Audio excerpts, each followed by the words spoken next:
You had mentioned earlier that there wasn't a lot of patriotism before the war. Did you sense a change in that in America when you went home after the war? Initially on, we were told that if we survived the mission, we'd get to come home. I can't answer that because I was one of the 20 that didn't get to come home. So I don't know what the reaction was.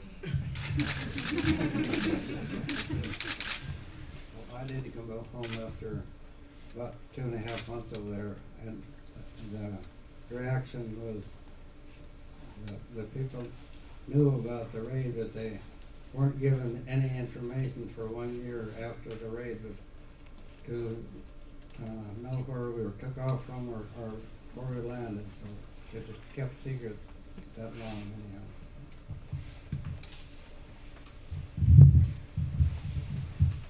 When I came home, I sensed that the whole country was gung-ho to get on with the job, and that was a pretty good feeling. So I just joined that effort. We went down to Hurlburt Field, and we were sending a complete 4-squadron bomb group to Europe every 5 weeks.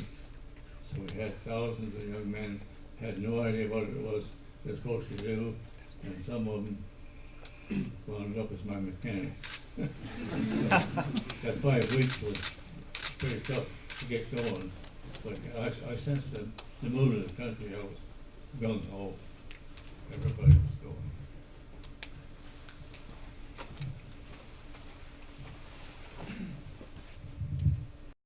It's been quite a few years since your mission, and I'm wondering, what do you feel about the trajectory of the Air Force since you first entered the Army Air Corps in the 70 prevailing years? Do you feel like we've progressed any farther, or do you have any advice on where we should be going?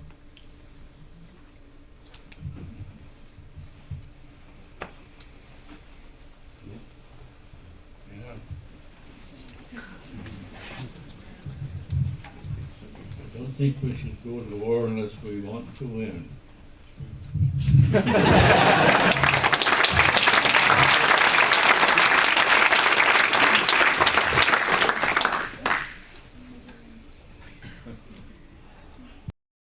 Hello, I want to know, what is your favorite aircraft before the raid and after the raid?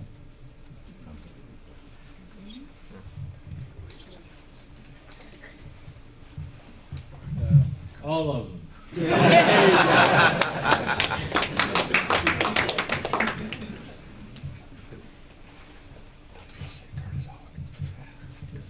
There's a comment I'd like to make. At that point in the Air Force history, we had one airplane that was supposed to be a cargo airplane. That's the old C-47, and it would haul a dozen men or 2 pieces of small equipment. That was our only cargo airplane during World War II, until right at the very end, the C-46 came on the scene. But if you can visualize fighting a war with the only cargo airplane being the C-47.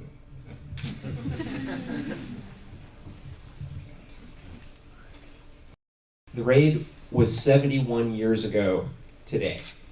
Since that time, you've had reunions like this, and you've visited with the airmen of today.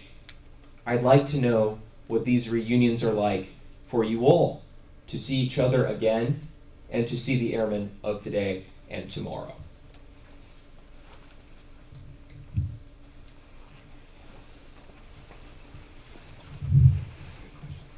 Well, the reunion was started by Colonel Doolittle initially. He stated that after the mission was over, he was going to throw a party like we'd never been to before. In 1945, the first party was at the McFadden-Dofield Hotel in Miami. And the people that were able to come went to it. And as the party group talking and conversations kind of dropped off, somebody suggested, why don't we do this every year? And he said, wait a minute, fellas, I'm paying out a lot of money here. But the idea developed that we could go to cities that had an Air Force base and, or an Air Corps base at that time, and have a reunion. And it just kind of grew like topsy, and we decided that we better figure out a way to offer something back to the people and the bases that we went to. And from that, we decided to give a traffic safety award to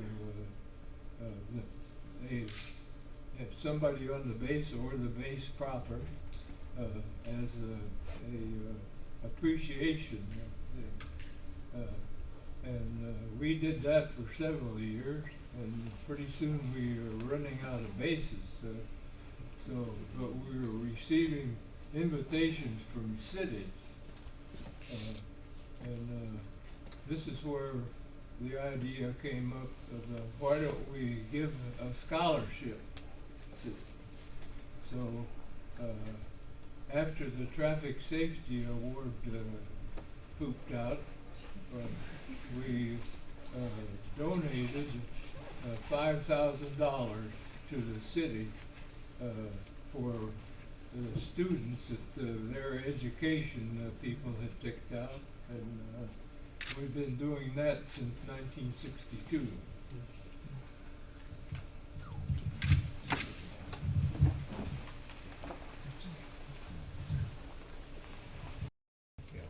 My feelings about the Airmen of today.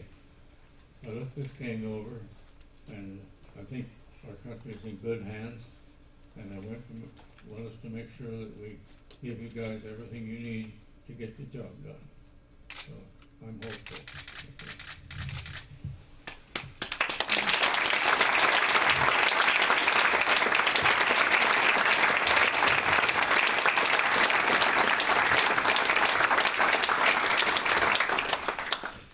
I appreciate you coming today. I don't have much to offer, but I do have a wing coin from the Special Operations Wing here. So welcome you back to Hurlburt and Eglin one last time. Thank you, sir. Yes, sir.